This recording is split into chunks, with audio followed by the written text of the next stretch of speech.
Paper जो मैं पढ़ रहा उसका सिरलेख है पंजाबी भाषा ਲਈ चिंता ते चेतना। कौमांतरी संस्था यूनेस्को ने चेतावनी दी है कि जो भाषावां मौत की कागार पर हैं उन्होंने पंजाबी भाषा भी शामिल है। ये जान के पंजाबी के लेखकों बुद्धिजीवियों चिंतकों में चिंता की लहर दौड़ गई। पंजाबी भाषा का इतिहास सदियां पुराना है। इस विच रचा गया साहित्य पंजाबी भाषा की योग्यता को दर्शा के इस भाषा की अमीर परंपरा को भी परपक करता है। कई भावक होकर यह भी कहते हैं कि जो भाषा चिरां तो चली आ रही है, जिस बड़े बड़े वटमुले साहित्य की सिरजना की गई है, जो बाबा फरीद, गुरु नानक, बाबा बुल्ले शाह की वरसोई हुई बोली है, ये बोली मर नहीं सकती। पर यूनेस्को का अध्ययन दसदा है कि हज़ारों सालों तो भाषावां के पतन अते खात्मे का अमल जारी है। जे दुनिया दी 6000 भाषावां चो 2500 भाषावां की गल करिए तो इन्हां चो कुछ नूं बचाया नहीं जा सकता। कुछ घोर संकट विच हन, कुछ चिंताजनक हालत ते कुछ दा ही खात्मा हो चुका है। भाषा का मर जाना महज शब्दां या वाकां का मर जाना ही नहीं होंदा, सगों उस भाषा नाल संबंधित सभ्याचार ते जिथे घोर अस्पष्टता छा जाती है, उत्थे जीवन रहत की परंपरा भी चिरमरा जाती है।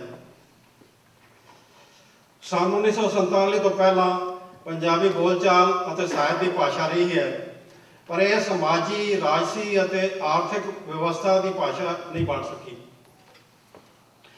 महाराजा रणजीत सिंह के राज समय भी पंजाबी भाषा लोक बोली ही बनी रही। सब तो बड़ा धक्का पंजाबी भाषा को सन 1947 लग्या, जब मुल्क वंडिया गया, पंजाब वंडिया गया, पंजाबी वंडे गए। ਜਿਹੜੇ पंजाबी उजड़ के भारत अपने वो भी अगों खेड़ पुण गए। मैनू याद है साडा परिवार रेल गड्डी की छत उपर बैठा बैठा तंग आ गया सी। जब रेल गड्डी लुधियाने रुकी असी उत्थे उतरना ही चंगा समझा। जे साडा परिवार हरियाणे या राजस्थान में उतर जाता तो शायद अज मैं तुहाडे सामने ना खड़ा होंदा। पंजाबी भाषा को जो हुण तक जिंदा रखा है तो वो पंजाबी लोगों ने बोलचाल और साहित्य रचना राही। पंजाबी भाषा के भविख का मसला यूनेस्को की रिपोर्ट अनुसार बोलने वालों पर इन्ना निर्भर नहीं करता जिन्ना समाजी आर्थिक राजसी व्यवस्था पर निर्भर करता है। बोलचाल की भाषा के विकास में सीमित रोल अदा करती है, क्योंकि बोलचाल नित प्रति दिन विहारक लोड़ तक ही सीमित होता है।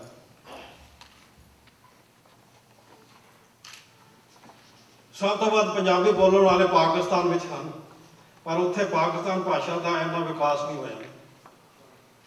पाकिस्तान में पंजाबी की पढ़ाई आज का माध्यम शाहमुखी अर्थात फारसी लिपि है। गुरमुखी एक परचे वजों ही 1-2 कॉलेजों में पढ़ाई जाती है। भावें गुरमुखी तो शाहमुखी तो गुरमुखी में बदलने वाला सॉफ्टवेयर भी तैयार कर लिया गया है, पर इसका भी बहुत लाभ नहीं लिया जा रहा। अंग्रेजी राज समय में पंजाबी लिखण लिए रोमन लिपि की वरतों की जाती सी।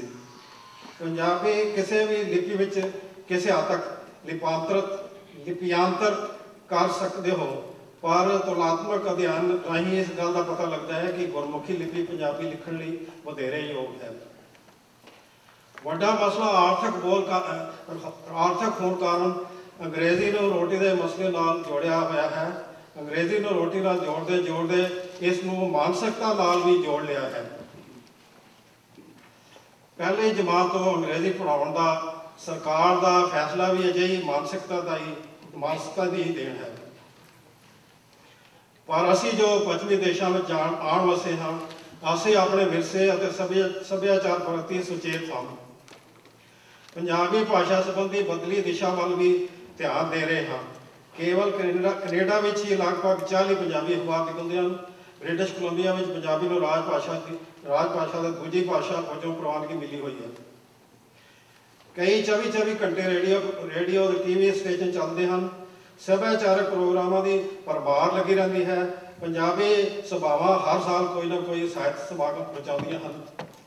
ਸਭ ਤੋਂ ਵੱਧ ਵਿਸ਼ਵ ਪੰਜਾਬੀ ਕਾਨਫਰੰਸ ਪੱਛਮ ਵਿੱਚ, ਵਿਸ਼ੇਸ਼कर ਕੈਨੇਡਾ ਵਿੱਚ ਹੋਈਆਂ ਹਨ। ਸਾਡੀ ਇਹ ਕਾਨਫਰੰਸ ਵੀ ਇਸ ਦਾ ਸਬੂਤ ਹੈ। ਪੰਜਾਬੀ ਭਾਸ਼ਾ ਵਿਰੋਧੀ ਫੈਸਲੇ ਲੈ ਕੇ ਲਾਗੂ ਕਰਨ ਕਾਰਨ ਪੰਜਾਬੀ ਭਾਸ਼ਾ ਪਛੜ ਗਈ ਹੈ। ਆਮ ਤੌਰ 'ਤੇ ਇਹਦੇ ਵਿਰੋਧ ਦੇ ਫੈਸਲੇ ਲੈ ਕੇ ਵਿਰੋਧੀ ਲੈਂਦੇ, ਪਰ ਆ ਕੇ ਨਹੀਂ ਲੈ ਰਹੇ। ਭਾਰਤੀ ਸਰਕਾਰ ਦੁਆਰਾ ਗਠਿਤ ਆਯੋਗ ਦੀ ਪ੍ਰਮੁੱਖ ਸਿਫਾਰਿਸ਼ ਇਹ ਹੈ ਕਿ ਭਾਰਤ ਵਿੱਚ ਪਹਿਲੀ ਜਮਾਤ ਤੋਂ ਅੰਗਰੇਜ਼ੀ ਪੜ੍ਹਾਈ ਜਾਵੇ, ਜਦ ਕਿ ਯੂਨੈਸਕੋ ਦਾ ਕਹਿਣਾ ਹੈ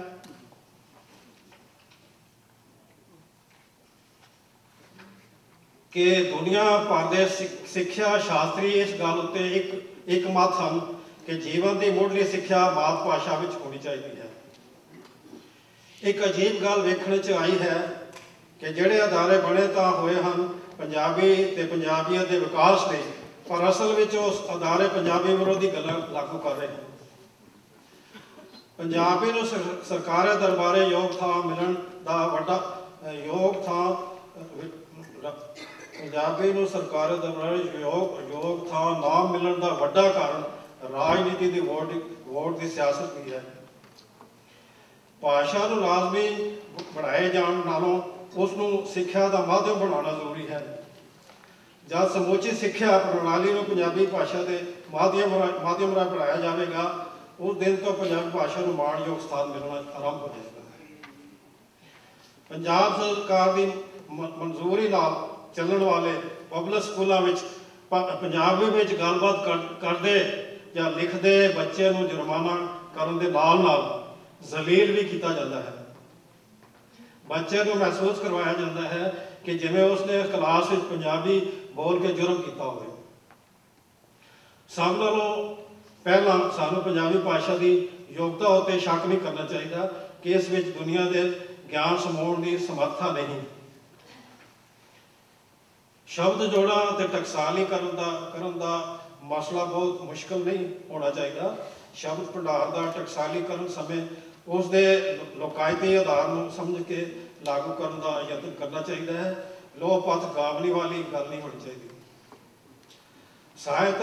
ਸਾਹਿਤ ਅਕਾਦਮੀਆਂ ਦੀ ਭੂਮਿਕਾ ਭਾਸ਼ਾ ਦੀ ਪੜ੍ਹਾਈ ਵਿਗਿਆਨਕ ਦ੍ਰਿਸ਼ਟੀ ਅਤੇ ਮਨੋਵਿਗਿਆਨਕ ਵਿਧੀਆਂ ਅਨੁਸਾਰ ਹੋਣੀ ਚਾਹੀਦੀ ਹੈ। ਸਭ ਤੋਂ ਵੱਡੀ ਲੋੜ ਤਾਂ ਮੈਂ ਰਾਜ ਭਾਸ਼ਾ ਪੰਜਾਬੀ ਨੂੰ ਪੂਰੀ ਤਰ੍ਹਾਂ ਲਾਗੂ ਕਰਨਾ ਸਮਝਦਾ ਹਾਂ। ਪੰਜਾਬੀ ਰਾਜ ਭਾਸ਼ਾ ਐਕਟ ਅਨੁਸਾਰ ਪੰਜਾਬ ਦੇ ਕੰਮਕਾਜੀ ਰਾਜ ਭਾਸ਼ਾ ਪੰਜਾਬੀ ਹੈ, ਪਰ ਇਸ ਐਕਟ ਨੂੰ ਲਾਗੂ ਕਰਨ ਵਾਲੇ ਅਦਾਰਿਆਂ ਨੂੰ ਪ੍ਰਬੰਧਕੀ ਅਫਸਰਸ਼ਾਹੀ ਪੰਜਾਬ ਦੀ ਰਾਜ ਭਾਸ਼ਾ ਪੰਜਾਬੀ ਦੀ ਵਿਰੋਧੀ ਹੈ। ਇਹ ਸਭ ਕਾਸੇ ਨੂੰ ਵੇਖਦੇ ਸਾਨੂੰ ਚਿੰਤਾ ਕਰਨ ਦੀ ਲੋੜ ਨਹੀਂ, ਪਰ ਗੰਭੀਰ ਤੇ ਚੇਤਨ ਹੋਣ ਦੀ ਲੋੜ ਹੈ। ਤੇ ਆਉਣ ਵਾਲੇ ਮਤਲਬ ਕਿ ਇੱਕ ਤੇ ਚਿੰਤਾ ਕਰਨ ਦੀ ਲੋੜ ਨਹੀਂ, ਗੰਭੀਰ ਹੋਣ ਦੀ ਲੋੜ ਹੈ, ਪਰ ਇੱਕ ਨਾ ਇਮਾਨਦਾਰੀ ਨਾਲ ਸੋਚਣ ਦੀ ਲੋੜ ਹੈ। ਤੇ